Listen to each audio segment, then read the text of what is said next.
Dubai में air hostess को भर्ती करते वक्त जैतून का तेल पिलाकर अंधेरे कमरे में कई दिनों तक बंद करके किस चीज़ की ट्रेनिंग दी जाती। आज दुबई में एयर होस्टेस की ट्रेनिंग के लिए मेरा पहला दिन था और मैं बहुत खुश और जोश में थी। बहुत इंतज़ार के बाद आखिर वो दिन आ गया था जब मेरे सपनों की तरफ आज मैंने अपना पहला कदम उठा लिया था।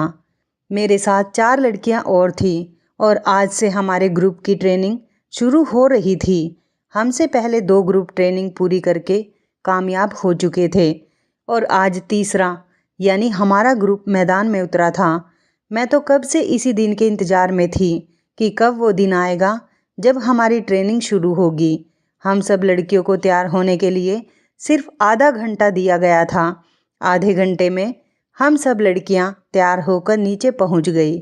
जब हम नीचे पहुंचे तो एक गाड़ी में मैडम ने हम चारों लड़कियों को बैठने का इशारा किया। मुझे वो गाड़ी और गाड़ी वाला बहुत अजीब लगे थे, मगर मैडम की बात हम नहीं टाल सकते थे, इसलिए हम सब चुपचाप गाड़ी में बैठ गए। हमारी गाड़ी को एयरपोर्ट के बजाय एक अनजान रास्ते की तरफ जाते हुए देखकर मैं चौंक गई और आगे बैठी अपनी मैडम से मैंने पूछा, मैडम हम कहाँ जा रहे हैं? मेरे इस सवाल पर वो चेत कर बोली, ये तुम्हारा शहर नहीं बल्कि दुबई है। यहाँ की ट्रेनिंग के नियम अलग हैं, इसलिए चुप करके बैठी रहो। मैडम की डांट सुनकर मैं दूसरी लड़कियों के सामने शर्मिंदा हो गई थी। इसके बाद मैंने एक भी शब्द अपने मुंह से नहीं निकाला। सारे रास्ते मैं खामोश बैठी रही। गाड़ी काफ़ी देर चलती रही और फिर एक खास जगह पर आकर रुक गई। मैं चौंक गई कि हम ये कहाँ आ गए। ट्रेनिंग वाली मैडम ने हम सबको गाड़ी से उतरने का इशारा किया और हम उसके पीछे पीछे अंदर चले गए। इस अपार्टमेंट में ज़्यादातर अंधेरा ही था। वो हमें लेकर इस अपार्टमेंट के बेसमेंट में आ गई। थोड़ी देर में मैडम के 3 साथी भी वहाँ पर आ गए थे। उनके हाथ में एक बड़ी सी ट्रे थी जिस पर कुछ बोतलें रखी हुई थी। मैडम ने कहा, ट्रेनिंग से पहले कुछ दिन तुम लोगों को 2 हफ्तों के लिए एक टेस्ट देना होगा। मैं हैरान रह गई, ये कैसा टेस्ट? सारे टेस्ट पास करने के बाद ही हम लोग यहाँ तक पहुँचे हैं, फिर अब ये एक और टेस्ट। वो मैडम कहने लगी, ये टेस्ट तुम लोगों की हिम्मत और बर्दाश्त चेक करने का है, क्योंकि एक एयर होस्टेस के अंदर जब तक हिम्मत और बर्दाश्त करने की शक्ति नहीं होगी वो कभी भी एक अच्छी और कामयाब एयर होस्टेस नहीं बन सकती। मैंने दिल ही दिल में कहा। मैं बेकार में ही मैडम पर शक कर रही थी। ये तो ठीक कह रही हैं, मुझे पता नहीं क्यों शक करने की बहुत आदत थी। लोगों की हर छोटी बड़ी बात पर मेरी सिक्स सेंस मुझे सिग्नल देने लग जाती थी और मेरी इस आदत पर मुझे बहुत फ़ायदा भी हुआ था। मैं बहुत बार बहुत सी जगह पर नुकसान से बच गई थी, लेकिन यहाँ मुझे इस सब को इग्नोर करना चाहिए था। ये मेरा देश इंडिया नहीं था जो मैं हर किसी पर शक करती रहती और अपने दिमाग में आए उल्टे सीधे सवाल से सबको परेशान करती रहती। ये दुबई था, प्रैक्टिकल लोगों का शहर। मुझे यहाँ सावधान होकर रहना चाहिए था। हम लोग खामोशी से खड़े होकर मैडम की बातें सुन रहे थे। उन्होंने वो बोतलें हम सब के आगे रखी और कहा, इसमें जैतून का तेल है और अभी के अभी तुम लोगों को ये पीना होगा। मैडम की ये बात सुनकर हम चारों लड़कियों के होश उड़ गए। जैतून का तेल, मुझे तो सुनते ही उल्टी आने लगी थी। मैंने आज तक जैतून का तेल नहीं पिया था, लेकिन जाहिर सी बात है ये हमारा इम्तिहान था और मैं इतनी दूर अपना करियर बनाने आई थी। अब इस मामूली से टेस्ट के आगे मैं हार नहीं मान सकती थी। सब लड़कियों में सबसे पहले मैंने बोतल का ढक्कन खोला। एक बार फिर से मेरे दिमाग में शक पैदा होने लगा कि ये कैसा टेस्ट है भला? हम कौन सा आर्मी में टेस्ट देने आए हैं?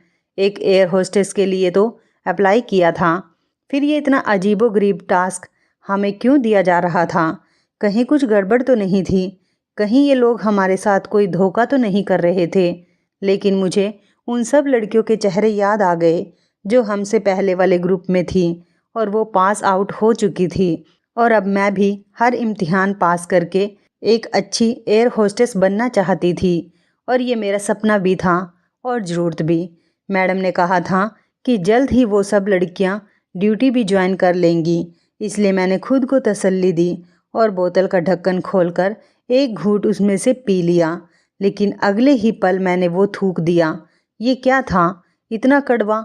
मैडम मुझे यूं देखकर गुस्से में आ गई और बोली, अब अगर तुमने 1 मिनट के अंदर अंदर ये बोतल खाली नहीं की तो मैं तुम्हारी वापसी का टिकट करवा दूंगी। मैंने तेल के कड़वेपन की वजह से अपनी नाक को ज़ोर से अपनी चुटकी से दबा लिया और एक ही घूंट में वो सारा तेल पी गई और बोतल खाली कर दी। मुझे देखकर बाकी लड़कियां भी ज़बरदस्ती करते हुए वो तेल पी गई। वो तेल पीकर मुझे समझ में नहीं आया कि एकदम मेरा दिमाग क्यों घूम रहा है। मैंने अपनी आंखें खुली रखने की बहुत कोशिश की, मगर मेरी आंखें बंद हुई जा रही थी।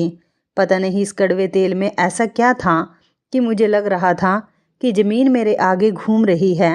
मैं शायद कुछ ही देर में गिर जाती, मगर मैडम ने अपने नौकरों को इशारा किया और कहा, इन लड़कियों को एक अंधेरे कमरे में छोड़ आओ।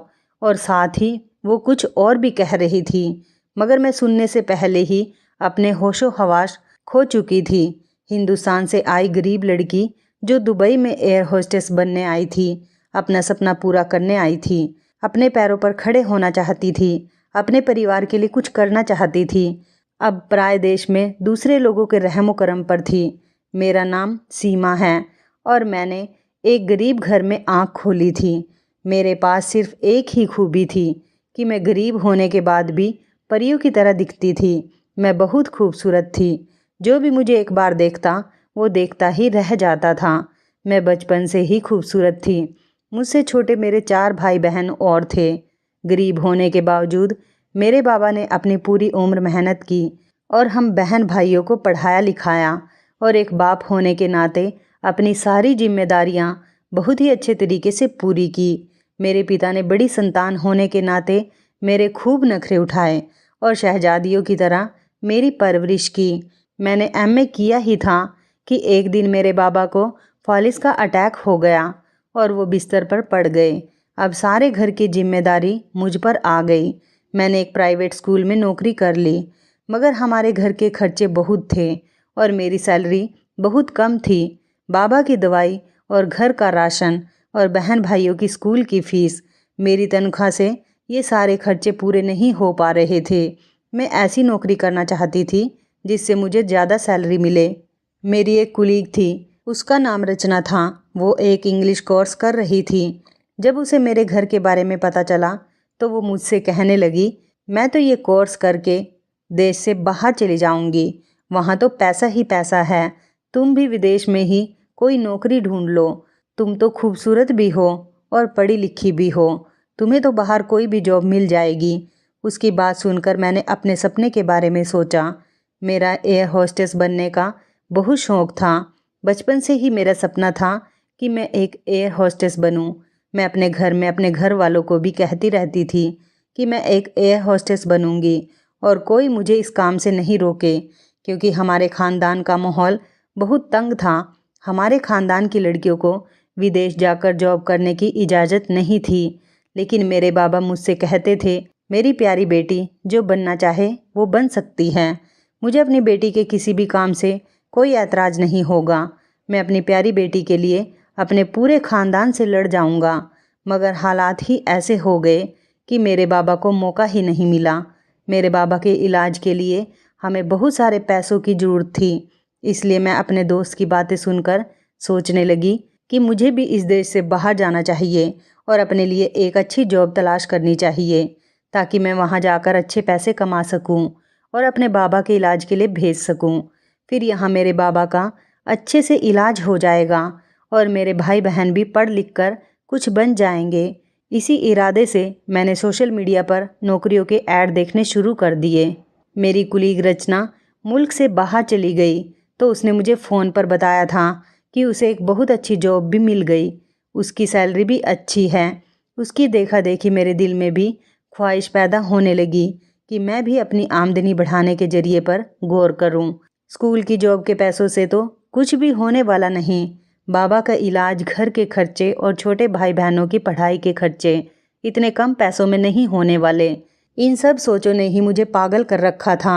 मैंने फेसबुक पर ऐसे पेजेस लाइक कर रखे थे जिससे मुझे दूसरे मुल्कों से आई हुई नौकरियों के बारे में पता चलता रहता था।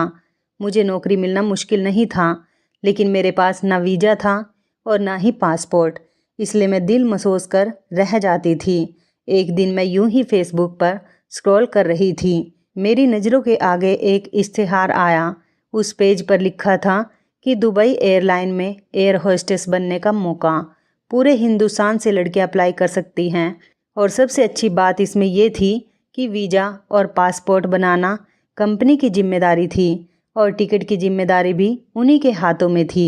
हमारा कोई भी पैसा खर्च नहीं होता। ये इश्तिहार देखकर मैं तो बहुत खुश हो गई। मुझे लगता था कि भगवान ने मुझे मेरे सपने तक पहुंचने का रास्ता दिखा दिया था, क्योंकि मुझे सिर्फ वीज़ा और पासपोर्ट की वजह से ही बाहर जाने में प्रॉब्लम हो रही थी। लेकिन इस साइट में साफ साफ बता दिया गया था कि वह दुबई एयरलाइंस की जिम्मेवारी है। अब मुझे अपना सपना पूरा होते हुए दिखाई दे रहा था। मैंने बिना सोचे समझे अपनी उम्मीदों के सहारे अप्लाई कर दिया। मुझे अपने ऊपर पूरा भरोसा था कि मैं इस टेस्ट में पास हो जाऊंगी, क्योंकि जो खूबी भी एयर होस्टेस के अंदर होनी चाहिए वो सब मुझ में थी। जितनी पढ़ाई और कद मांगा गया था, मेरा कद उतना ही था। जो जो बातें उन्होंने अपनी ऐड में मांगी थी वो सब मेरे अंदर थी। मैं हर रोज़ अपने घर में सुबह शाम भगवान से प्रार्थना करती कि मुझे इंटरव्यू के लिए कॉल आ जाए, और आखिर मेरी दुआ भगवान ने सुन ली। मुझे इंटरव्यू के लिए कॉल आ गई। एयरलाइन को अलग अलग देशों से लड़कियां चाहिए थी और हिंदुस्तान से सिर्फ 4 लड़कियां चाहिए थी, और हज़ारों ने अप्लाई किया हुआ था और इंटरव्यू के लिए 100 लड़कियां आई थी। जब मैं इंटरव्यू के लिए उनके ऑफिस में पहुंची तो मैंने देखा वहां बहुत सारी लड़कियां थीं, लेकिन इतनी लड़कियों को देखकर भी मेरा कॉन्फिडेंस ख़त्म नहीं हुआ, क्योंकि इतनी लड़कियों में से कोई भी लड़की मुझ जैसी खूबसूरत नहीं थी, सिवाय एक लड़की के। उस लड़की को मैंने गौर से देखा। वह बहुत खूबसूरत थी। वो हिंदुस्तान की लग ही नहीं रही थी। ऐसा लग रहा था जैसे वो कहीं बाहर से आई हो। मुझे उसे देखकर बेचैनी हुई, मगर फिर सोचा कि इनको 4 लड़कियां चाहिए और उन चारों में से एक लड़की तो मैं ज़रूर होंगी। मैंने भगवान से प्रार्थना करनी शुरू कर दी। मेरा इंटरव्यू हुआ और बहुत अच्छा हुआ। मैंने हर सवाल के जवाब बहुत कॉन्फिडेंस से दिए। इंटरव्यू के बीच में मैं बिल्कुल भी नहीं घबराई। लगभग 3 हफ्तों के बाद मुझे कंपनी की तरफ से कॉल आई कि दुबई एयरलाइन ने मुझे सेलेक्ट कर लिया। अब मैं वहां जाकर एयर होस्टेस बन सकती थी। इस कॉल के बाद मैं बहुत ज़्यादा खुश थी। मैंने अपने माँ बाप को इस सब के बारे में बताया तो वो लोग भी बहुत ज़्यादा खुश हुए। मेरी माँ को थोड़ी टेंशन भी हो रही थी कि मैं अकेली विदेश में रहूँगी। पता नहीं वहाँ के लोग कैसे होंगे, मैं कैसे सब कुछ मैनेज कर पाऊँगी। लेकिन मैंने माँ को समझा दिया और मेरी माँ भी मेरी बात समझ गई। एक तो ये नौकरी देश से बाहर थी और थी मेरी पसंद की, इसलिए मैं जल्द से जल्द वहाँ जाना चाहती थी और एयर होस्टेस बन के बहुत सारा पैसा कमाना चाहती थी। कुछ ही दिनों में मेरा वीज़ा और पासपोर्ट बन गया। मेरे अलावा 3 लड़कियां और थीं और एक लड़की वही थी जिसके बारे में मुझे यकीन था कि वो ज़रूर इस टेस्ट में कामयाब होगी। उसका नाम पूजा था और दूसरी लड़की का नाम प्रिया था। हम चारों एयरपोर्ट पहुँचे। वहाँ पहले से एक आदमी हमें लेने के लिए खड़ा था। हम चारों की खुशी का कोई ठिकाना ही नहीं था। मैं बहुत खुश थी कि अब मेरे सारे सपने पूरे हो जाएंगे और मेरे बाबा का इलाज भी अब अच्छे से हो जाएगा और मेरे भाई बहन भी एक अच्छे स्कूल में पढ़ सकेंगे। हम सोच रहे थे कि हमें एक होटल में ले जाया जाएगा, मगर हम एक ऊंची और बहुत ही अच्छी बिल्डिंग के एक बड़े से अपार्टमेंट में चले गए। वहां जाकर देखा तो और भी बहुत सारी लड़कियां थीं जो ज़्यादातर पाकिस्तान और बांग्लादेश से आई थी। दुबई ने इस बार एशिया की लड़कियों को भी मौका दिया था। हम सब वहाँ 10 लड़कियाँ थीं। हमें कहा गया कि हम तब तक यहीं रहेंगे जब तक बाकी लड़कियाँ नहीं आ जाती। जैसे ही सब लड़कियाँ आ जाती हैं तो हम सभी लड़कियों की ट्रेनिंग शुरू कर दी जाएगी। इस समय पता नहीं क्यों मेरे दिल में बहुत ही अजीबोगरीब ख्याल आ रहे थे कि हमें यहाँ रखने का आखिर इन लोगों का इरादा क्या था। मेरे साथ आई हुई प्रिया भी मेरी तरह ही डर रही थी, लेकिन पूजा बहुत आराम और सुकून से थी। उसे किसी चीज़ का डर नहीं था। वो कहने लगी कि मैं ये बिल्डिंग घूमने जा रही हूँ, तुम लोग मेरे साथ चलोगे या नहीं। लेकिन मेरा ध्यान अभी सिर्फ इस बात पर था कि ये हमारे घर वालों से हमारी बात कब करवाएंगे, क्योंकि यहाँ आते ही इन लोगों ने हमारे मोबाइल्स ले लिए थे। हमें कहा गया था कि ट्रेनिंग के बीच में हमें मोबाइल फ़ोन रखने की इजाज़त नहीं होगी। जब सब एयर होस्टेस बन जाएंगी तो हमें सारी फैसिलिटीज़ मिलेगी।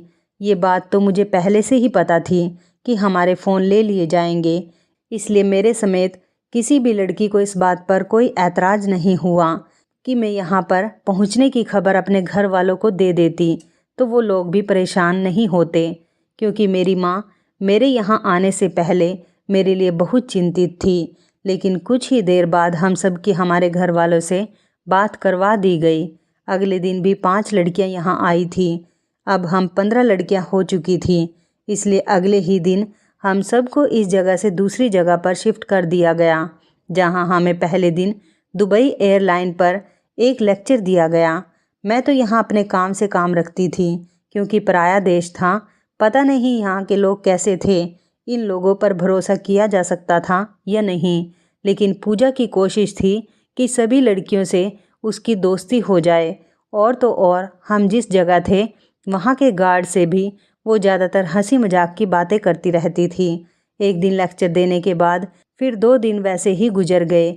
हमसे कहा गया था कि लेक्चर में जो कुछ भी बताया गया है हमसे वो सब कुछ पूछा जाएगा, इसलिए मैंने तो अपनी पूरी तैयारी अच्छे से कर ली थी, क्योंकि मैं हर हाल में एक एयर होस्टेस बनना चाहती थी और अपने घर वालों के लिए कुछ करना चाहती थी।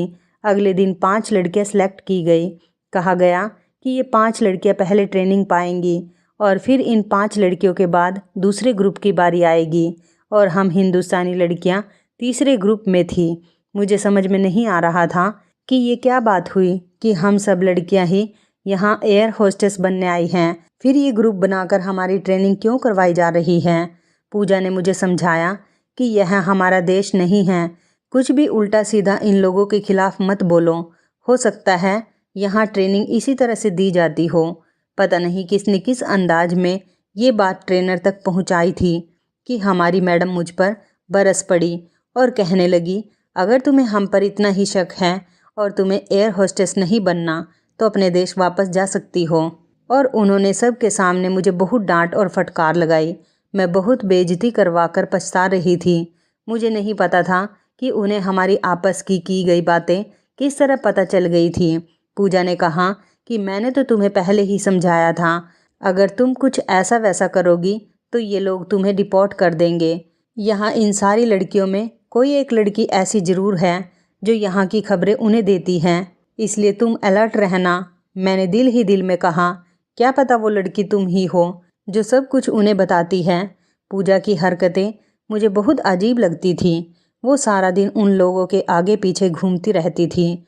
वो हर समय उन लोगों की तारीफ़ करती रहती थी और उनकी हर बात मानती। यही वजह थी कि उसे तीसरे ग्रुप से निकालकर पहले ग्रुप में शामिल कर लिया गया था, जिनकी ट्रेनिंग कुछ ही दिनों में शुरू हो जाती। मुझे एक बार फिर से इन लोगों की हरकतों पर शक होने लगा था। मैं यही सोच रही थी कि आखिर इस ग्रुप की लड़कियों की ट्रेनिंग हमसे छुपाकर और किसी और जगह पर क्यों हो रही है, जबकि हम लोगों की ट्रेनिंग तो साथ में ही होनी चाहिए थी। 2 हफ्ते बाद ही वो लड़कियां वापस आई तो मैंने पूजा से पूछा, प्लीज़ तुम मुझे बताओ कि ट्रेनिंग में क्या हो रहा है। वो मेरी तरफ झुककर मेरे कान में चुपके से कहने लगी, ट्रेनिंग में क्या हुआ है हमारे साथ मैं तुम्हें बता देती हूँ, लेकिन तुम किसी और को नहीं बताना। मैंने एकदम कहा, हाँ तुम मुझे बताओ, मैं किसी को कुछ भी नहीं बताऊंगी। तुम मुझ पर पूरा भरोसा कर सकती हो। मुझे शक हो रहा था कि आखिर वहाँ पर ऐसी किसी खास चीज़ की ट्रेनिंग करवाई जा रही थी जो दूसरी लड़कियों को बताने से मना किया गया था। वो मुझे सब कुछ बताने ही वाली थी कि अचानक से मुझे उसके कपड़ों से वाइब्रेट होने की आवाज़ सुनाई दी। मैंने शक की नज़रों से उसे देखा तो वो जल्दी से घबराकर मेरे पास से उठ गई और बहाना बनाकर वॉशरूम की तरफ चली गई। मुझे ऐसा लग रहा था कि जैसे उसने अपने कपड़ों में मोबाइल फ़ोन छुपाया हुआ है। यहाँ तो बहुत शक्ति थी और मोबाइल फ़ोन रखने की किसी को भी इजाज़त नहीं थी। हमारी मैडम बहुत ज़्यादा सख्त थी। मैंने फिर सोचा कि शायद मेरा वहम होगा, उसके पास मोबाइल नहीं हो सकता। लेकिन जिस तरह की वाइब्रेट सुनाई दी थी वो मोबाइल की ही थी, और जिस तरह वह डर कर उठकर मेरे पास से भागी थी, दाल में ज़रूर कुछ तो काला था। मैं यही सब कुछ सोचते हुए उसके पीछे वॉशरूम तक चली गई, क्योंकि वो इसी तरफ भागी थी। फिर मैंने दरवाजे से कान लगा दिए और छुप कर सुनने लगी कि वो अंदर क्या कर रही है। जिस वॉशरूम में वो गई थी, मुझे वहाँ से हल्की हल्की आवाज़ आ रही थी। वो किसी से कुछ बात कर रही थी, मुझे समझ में नहीं आ रही थी। फिर अचानक से दरवाज़ा खुला और मैं एकदम पीछे हटी। वो मुझे इस तरह छुपकर उसकी जासूसी करते हुए देखकर गुस्से में आ गई और बोली, तुम मेरी जासूसी कर रही हो? मैंने कहा, मैं किसी से कुछ नहीं कहूँगी, बस तुम मेरी भी बात मेरे माता पिता से करवा दो। मेरी बात सुनकर वो हंसी और कहने लगी, अब तुम जिसको चाहे बता दो, क्योंकि अब कोई फ़र्क नहीं पड़ता, क्योंकि मेरा सारा पेपर वर्क पूरा हो गया है और मैं बहुत जल्द ही ड्यूटी ज्वाइन कर लूँगी। उसने मेरी बात मेरे माता पिता से करवा दी थी। शायद उसको ये मोबाइल उस गार्ड ने ही ला कर दिया होगा जिससे वो हर टाइम बातें करती रहती थी। पूजा एक बहुत खूबसूरत लड़की थी और बहुत जल्दी एक एयर होस्टेस बनने वाली थी। फिर पता नहीं क्यों इस गार्ड के पीछे पड़ी रहती थी। मुझे तो ऐसा लगता था कि इस गार्ड ने ही कोई चक्कर चलाकर पूजा को अपने बस में कर लिया होगा, वरना ये इतनी खूबसूरत लड़की जो कि एयर होस्टेस बनने वाली थी, वो एक मामूली गार्ड के पीछे क्यों पड़ती। एक रात अचानक मेरी आँख खुली तो मैंने नोट किया कि पूजा मेरे बराबर में नहीं है। मैं हैरान हुई कि रात के इस समय वो आखिर कहाँ चली गई। मैं आंखें मलते हुए अपने बेड से उतरी और पूजा को देखने के लिए कमरे से बाहर निकलने लगी, तो जो कुछ मैंने अपने सामने देखा उसने मुझे चौंका दिया। वो दोनों बाहर से आ रहे थे। पूजा ने बहुत ही आराम से दरवाज़ा बंद किया और उस गार्ड को गले लगाकर वापस कमरे में आने लगी। मैं जल्दी से अपनी जगह पर जाकर लेट गई। रात के इस समय वो दोनों बाहर से आ रहे थे, लेकिन वो बाहर करने क्या गई थी, और वो भी इस गार्ड के साथ। असल में यहाँ से हम लोगों का निकलना मना था। हम लोग जब तक अपनी ड्यूटी ज्वाइन नहीं कर लेते, हम यहाँ से बाहर नहीं निकल सकते थे। इसलिए उसने इस गार्ड से चक्कर चलाया था ताकि वो आराम से बाहर घूम फिर सके, लेकिन ये सब कुछ गलत था। इसलिए मैंने सोचा कि सुबह होते ही मैं उसे समझाऊंगी कि जिस रास्ते पर तुम चल रही हो वो ठीक नहीं। लेकिन उसकी नौबत ही नहीं आई। पहले ग्रुप की लड़कियों की ट्रेनिंग पूरी हो गई थी और अगले दिन वो वहाँ से चली गई थी। अब पीछे 2 लड़कियों के ग्रुप थे। मैं पूजा से ट्रेनिंग के बारे में भी पूछना चाह रही थी, लेकिन अफसोस कि मुझे उससे बात करने का मौका ही नहीं मिला और वो वहाँ से चली गई। हालांकि उसने कहा था कि वो मुझे सब कुछ बताएगी। पूजा एक बहुत अच्छी लड़की थी। एक बात पर मुझे फिर से हैरत होने लगी कि पूजा के जाते ही यहाँ का गार्ड भी बदल गया था। अब यहाँ पर कोई और गार्ड आ गया था। दूसरे ग्रुप की लड़कियाँ भी चली गई थी। अब सिर्फ हम 5 लड़कियों का ग्रुप रह गया था। कभी कभी तो मुझे हैरत होती थी कि सारी लड़कियों की एक साथ ट्रेनिंग के बजाय अलग अलग ग्रुप क्यों बनाए जा रहे थे। लेकिन फिर मुझे पूजा की बात याद आ जाती कि यह हमारा देश नहीं, ये दूसरा देश है। यहाँ के नियम अलग हैं। और पहले सवाल करने पर मुझे मैडम ने सबके सामने बहुत इंसल्ट की थी। इसलिए अब मैं दोबारा से उनसे कुछ पूछकर अपने आप को मुसीबत में नहीं डाल सकती थी। अब मैं दूसरी बार सबके सामने अपनी इंसल्ट नहीं करवाना चाहती थी और ना ही यहाँ से वापस जाना चाहती थी। जिस दिन से मुझे ये पता चला था कि अंदर की बातें भी मैडम तक पहुँच जाती हैं, उस दिन के बाद से यह कोई भी ऐसी वैसी बात अपने मुंह से नहीं निकालती थी, क्योंकि पता नहीं हम सब में मैडम का खबरी कौन था। अब इतने दिनों के बाद हमारी बारी आई थी और ट्रेनिंग के नाम पर हमें जो दवाई दी गई थी, जो जैतून का तेल हमें पिलाया गया था, उसे पीकर ऐसी बेहोशी वाली नींद आई कि अगले दिन जाकर ही मेरी आँख खुली थी। उठने के बाद कुछ देर तो मुझे समझ में ही नहीं आया कि क्या हुआ था। फिर जब मुझे सब कुछ याद आया तो मैं चौंक गई। मुझे वो सब याद आ गया था जो अब तक हुआ था। मैंने उठकर खड़े होने की कोशिश की तो चक्कर खाकर गिर गई। मुझे अब शक हो रहा था कि ट्रेनिंग के नाम पर हमारे साथ ये क्या धोखा हो रहा है।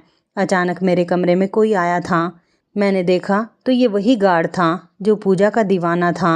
मेरे पास आकर कहने लगा, आज के बाद तुम वो तेल मत पीना, बल्कि कुछ भी करके उसे गिरा देना। इसी ने मेरी मदद की। मुझे पानी पिलाया तो मुझे कुछ होश आया। मैंने कहा, तुम मेरी मदद क्यों करना चाह रहे हो? वो बोला, मुझे पूजा ने कहा था। मैंने पूछा, तुम तो हिंदुस्तानी लग रहे हो, तुम यहाँ कैसे? वो बताने लगा कि मैं हिंदुस्तान से दुबई नौकरी की तलाश में आया था, मगर यहाँ आकर भी काम ना मिला। अच्छी तो क्या, मुझे यहाँ कोई छोटी मोटी नौकरी भी नहीं मिल रही थी। यहाँ पर मैं अपने जिस दोस्त के पास ठहरा हुआ था, अब तो वो भी बेचारा मुझसे तंग आने लगा था, क्योंकि मुझे यहाँ आए पूरा 1 महीना हो गया था। मुझे कोई जॉब नहीं मिल पाई थी, इसलिए मेरे पास जो पैसे थे वो भी ख़त्म हो चुके थे। मेरे सभी पेपर्स वगैरह पूरे थे और मैं यहाँ कानूनी तरीके से आया था। मैं हिंदुस्तान नहीं छोड़ना चाहता था, मगर बढ़ती हुई महंगाई की वजह से मैं अपने और अपने घर वालों के अच्छे फ्यूचर के लिए यहाँ पर आ गया था और यहाँ भी अभी तक बेरोजगारी ही चल रही थी। एक दिन मैं अपने डॉक्यूमेंट्स हाथ में लिए सड़क की धूल छान रहा था। अभी मैं सड़क पर ही चल रहा था कि अचानक एक तरफ से एक आदमी भागता हुआ मेरे सामने से गुजरा। उसके पीछे एक लड़की भागती हुई आ रही थी, जो उसे चोर चोर कह रही थी। मैं उस लड़की की आवाज़ सुनकर समझ गया कि ज़रूर वो आदमी इस लड़की का कोई सामान लेकर भाग रहा होगा। मैंने फ़ौरन उसके पीछे भागना शुरू कर दिया और कुछ ही देर में ही मैंने इस आदमी को पकड़ लिया। तब तक वो लड़की भी हम तक पहुंच चुकी थी। उसने मेरा शुक्रिया अदा किया और उस समय पुलिस को कॉल करके बुलवाया और उस आदमी को पुलिस के हवाले कर दिया। ये सब कुछ करने के बाद उसने दोबारा से मेरा शुक्रिया अदा किया। वो लड़की पूजा थी। फिर उस दिन के बाद मुझे नौकरी की ज़रूरत नहीं पड़ी, क्योंकि मैं पूजा के लिए काम करने लग गया था। अब मैं तुम्हें यहाँ पूजा की सच्चाई बताने आया हूँ। उससे पहले वो मुझे कुछ बताता, अचानक बाहर से शोर की आवाज़ सुनाई दी। शोर की आवाज़ सुनकर सब लोग उठ गए थे। इसी वजह से उसे कमरे से भागना पड़ा। उसके जाने के बाद मैं उलझ गई कि ये सब आखिर क्या हो रहा है। मुझे तो कुछ भी समझ में नहीं आ रहा था, सिर्फ उलझन ही हो रही थी। अब मुझे डर लगने लगा था। मैं सोच रही थी कि कहीं मैंने यहाँ आकर कोई गलत फैसला तो नहीं कर लिया। शाम को फिर से हमें वो कड़वा तेल दिया गया, मगर मैंने वो तेल अपने मुंह में ही रख लिया, उसे पिया नहीं और कमरे में आकर एक तरफ थूक दिया। मैंने देखा था कि वो गार्ड मुझे पूजा के बारे में कुछ बताने की कोशिश कर रहा था, मगर उसे मौका नहीं मिल पाया था। 2 दिन बाद हम लोगों को कहा गया कि हमारा पहला टेस्ट पूरा हो चुका है, अब दूसरा टेस्ट पार करना है। उस दिन के बाद से मैंने उस गार्ड को ढूंढने की बहुत कोशिश की, मगर वो मुझे कहीं भी नहीं मिला। शायद उसकी ड्यूटी बदल दी गई थी। अब मुझे शक होने लगा था कि हमारे साथ धोखा हो रहा था। 4 दिन बाद हमें एक गाड़ी में बैठाकर फिर से एक अनजान मंजिल की तरफ ले जा रहे थे। मेरा दिल ज़ोर ज़ोर से धड़क रहा था। मुझे लग रहा था कि जैसे हमारे साथ कुछ गलत होने वाला है। मैंने अपनी साथ वाली लड़कियों को हिला डुला कर देखा तो मुझे पता चला कि जैतून का तेल पीने की वजह से वो अभी तक बेहोश थी। मैंने उनके मुंह पर पानी डाला। उन्हें कुछ होश आया तो मैंने उन्हें कहा कि तुम लोग होश में ही रहो, लेकिन 2 मिनट बाद वह फिर से नशे की हालत में हो जाती थी। शायद उस तेल में इन्होंने कुछ नशे की दवाई मिलाई हुई थी। अब मैं अकेली इस सूरत में क्या करती? इस कंडीशन में अगर हमारे साथ कुछ उल्टा सीधा होता तो मैं एक लड़की होने के नाते कहाँ तक बच सकती थी। गाड़ी की स्पीड एकदम ही बहुत तेज हो गई। मेरे तो होश उड़ने लगे। जो शक मुझे शुरू में इन लोगों पर हो रहा था, अब वह सच साबित हो रहा था। गाड़ी एक बहुत ही खूबसूरत महल के सामने आकर रुक गई थी। मैंने भी जल्दी से इन लड़कियों की तरह बेहोश होने का नाटक किया। हमें 3-4 आदमियों ने बाजू से पकड़कर बाहर निकाला और मैडम के सामने ही हमको घसीटते हुए अंदर ले जाने लगे। अंदर गए तो देखा कि 3-4 अंग्रेज वहाँ बैठे हुए सिगरेट और शराब पी रहे थे। हम सब लड़कियों को उनके पास में पड़े हुए सोफे पर लेटा दिया गया। वो मैडम इन अंग्रेज आदमी से बात करने लगी। उनकी बातों से मुझे अंदाज़ा हो गया था कि मैडम हम 5 लड़कियों को इस अंग्रेज के हवाले करने आई है। वो कहने लगी, मैंने इनको रोज़ बेहोशी वाली दवा पिलाई है, अभी भी ये लड़कियां होश में नहीं हैं, वैसी ही हैं जैसे हालात में आपने कहा था। वो अंग्रेज आदमी बहुत ज़ोर ज़ोर से हंसने लगा था। थोड़ी देर बाद जब मैडम की और उस अंग्रेज आदमी की डील पूरी हो गई और वो उसको पैसों से भरा हुआ एक ब्रीफ केस देने लगा, तो इस समय मेरे दिमाग ने काम किया, क्योंकि हमारी तरफ कोई नहीं देख रहा था। मैंने अपने पास खड़े हुए गार्ड की पैंट से पिस्तौल निकाली और उन सब की तरफ तान ली। एकदम से वहाँ खड़े सभी गार्ड ने अपने पिस्तौलों के रुख हमारी तरफ कर लिए। मैंने उस औरत को निशाना बनाते हुए कहा, जो हमारी मैडम थी, हमारे पासपोर्ट कहाँ हैं? क्योंकि हमारे पासपोर्ट एयरपोर्ट से उतरते ही हम सब से ले लिए गए थे। अभी मैं उससे बात कर ही रही थी कि अचानक से उस अंग्रेज आदमी ने चालाकी दिखाई और भागकर मेरे हाथ से पिस्तौल छीन ली।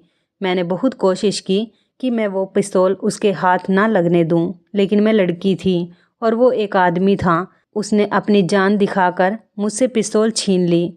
बारी फिर से एक बार उनके हाथ में हो चुकी थी। मैंने मैडम से कहा, हमने तुम्हारा क्या बिगाड़ा है? हमें हमारे देश वापस जाने दो। हम किसी को आपके बारे में कुछ भी नहीं बताएंगे। उस औरत ने मेरे मुंह पर एक जोरदार थप्पड़ मारा और कहने लगी, इतनी लंबी प्लानिंग करके और इतना पैसा खर्च करके मैं तुम लोगों को यहाँ इसलिए नहीं लाई कि वापस तुम्हें तुम्हारे देश भेज दूँ, बल्कि मैं तो तुम लोगों को यहाँ इस अंग्रेज के पास छोड़कर जा रही हूँ। ये तुम पांचों को हमेशा यहीं रखेंगे और तुम लोग हमेशा यहाँ इस महल में कैदी बनकर रहोगी। अब तुम लोग अपने देश, अपने माता पिता के पास जाने का ख्याल छोड़ दो। तुम लोग तो अब हमेशा यहीं रहोगी। मैं बुरी तरह से चकरा कर रह गई थी। ये मेरे लालच की सज़ा थी कि मैं बगैर सच्चाई जाने यहाँ पर आ गई थी। बल्कि सिर्फ मैं ही नहीं, और लड़कियाँ भी तो यहाँ पर आई थी। तो क्या सबके साथ धोखा हुआ था? वो कहने लगी, हाँ, पहले वाली लड़कियों को तो हम उनके ठिकाने पर पहुँचा चुके हैं। अब सिर्फ तुम 5 लड़कियों का ग्रुप रह गया था। हमने तुम्हें धोखे से यहाँ बुलाया ताकि तुम्हारा सौदा कर सकें, और तुम सब की सब बेवकूफ़ लड़कियाँ नौकरी के लालच में आकर, बिना सच्चाई जाने हमारी बातों में आकर यहाँ पर आ गई। आज मैंने तुम लोगों को इस अंग्रेज के हवाले कर दिया। अब मैं चलती हूँ, तुम लोग यहीं रहो हमेशा के लिए। वो नोटों से भरा बैग उठाकर जाने ही लगी थी कि अचानक सामने से आवाज़ आई, इतनी जल्दी भी क्या है मैडम? मैंने देखा तो मैं हैरान रह गई। सामने पूजा खड़ी थी, लेकिन उसके साथ बहुत सारे आदमी थे और उन सब आदमी के हाथ में गन थी। वो मैडम पूजा को देखकर हक्का बक्का रह गई। कहने लगी, तुमको तो मैंने बेच दिया था ना, तुम यहाँ कैसे? तुम उस आदमी की कैद से कैसे निकल आए? तुम्हारा तो वहाँ से बाहर निकलना नामुमकिन था, फिर तुम यहाँ कैसे? पूजा कहने लगी कि मुझसे मिलो, मैं हूँ पूजा फ्रॉम दुबई पुलिस फोर्स। बहुत टाइम से हमारे पास रिपोर्ट आ रही थी कि बहुत से गिरोह हैं जो दूसरे देशों से लड़कियां लाते हैं, उन्हें नौकरी का लालच देकर यहाँ दुबई लाते हैं और फिर बेहोशी वाली दवाई खिलाकर उनको कमज़ोर कर देते हैं ताकि वो अपने बचाव के लिए कुछ नहीं कर सके, और उनके पासपोर्ट और मोबाइल भी ले लिए जाते हैं ताकि वो किसी से कांटेक्ट नहीं कर सके और ना ही यहाँ से वापस जा सके। इसलिए इस खतरनाक गिरोह को पकड़ने के लिए पुलिस ने एक प्लान बनाया ताकि पता लगाया जा सके कि आखिर इस घटिया काम में कौन कौन मिला हुआ है। बस फिर मैं एक हिंदुस्तानी लड़की बनकर तुम लोगों के अंदर घुसती और सारी इन्फॉर्मेशन तुमसे निकालकर अपने साथियों को देती रही। तुमने पिछले 2 ग्रुप जो लड़कियों के बेचे थे, उन्हें हम आज़ाद करवा चुके हैं। अब वो लड़कियां सही सलामत अपने माँ बाप के साथ अपने घर पर हैं। आज बस इस अंग्रेज और तुमको रंगे हाथों पकड़ना था, इसलिए मैं इतने दिनों से चुपचाप तुम लोगों का तमाशा देख रही थी। उसने अपने साथियों को आगे बढ़ने और इन दोनों को गिरफ्तार करने का इशारा किया। उस औरत को यकीन नहीं आ रहा था कि वो रंगे हाथों पकड़ी गई है और अब उसे जेल होने वाली है। अब वो अपनी जीती हुई बाजी हार गई थी। मैंने पूजा का शुक्रिया अदा किया। पूजा कहने लगी, गरीब लड़कियां लालच में आकर ऐसे फ्रॉड का शिकार होती हैं और फिर यहीं सारी ज़िंदगी के लिए कैद होकर रह जाती हैं। तुम जैसी लड़कियों को सोच समझकर कदम उठाना चाहिए। कोई भी फैसला करने से पहले छानबीन कर लेनी चाहिए और फिर किसी पर भरोसा करना चाहिए। मैंने पूजा से कहा कि तुम ठीक कह रही हो। आज के बाद मैं जल्दबाजी में और लालच में आकर कोई भी ऐसा कदम नहीं उठाऊंगी जिससे मुझे बाद में पछताना पड़े। कुछ ही दिनों के बाद दुबई पुलिस ने हमें वापस अपने देश और अपने माता पिता के पास भिजवा दिया था। ये मेरी ज़िंदगी की एक बहुत ही कड़वी सच्चाई थी। मेरी ज़िंदगी और मेरी इज्जत बाल बाल बची थी। तो इस कहानी के बारे में आपकी क्या राय है? कमेंट करके ज़रूर बताइएगा। दोस्तों, आपको हमारी ये मज़ेदार कहानी कैसी लगी? आप हमें कमेंट बॉक्स में ज़रूर बताएं। यदि आपके पास भी ऐसी कोई प्यारी सी कहानी है या फिर ऐसी कोई कहानी जिससे कुछ शिक्षा मिले तो आप हमारे साथ उसको ज़रूर शेयर करें। दोस्तों, यदि आपको हमारी ये वीडियो अच्छी लगे तो आप हमारी इस वीडियो को लाइक शेयर ज़रूर करें और ऐसी ही दिल को छू लेने वाली प्रेरणादायक कहानियाँ सुनने के लिए हमारे चैनल को भी सब्सक्राइब करें। यदि आप हमें फेसबुक पर देख रहे हैं तो आप हमारे फेसबुक पेज को लाइक और फॉलो ज़रूर करें। तो दोस्तों, फिर मिलते हैं ऐसी ही ज़बरदस्त कहानी या टिप्स के साथ नई वीडियो में। तब तक के लिए धन्यवाद। आप सभी अपना ख्याल रखना। आपका दिन शुभ व मंगलमय हो।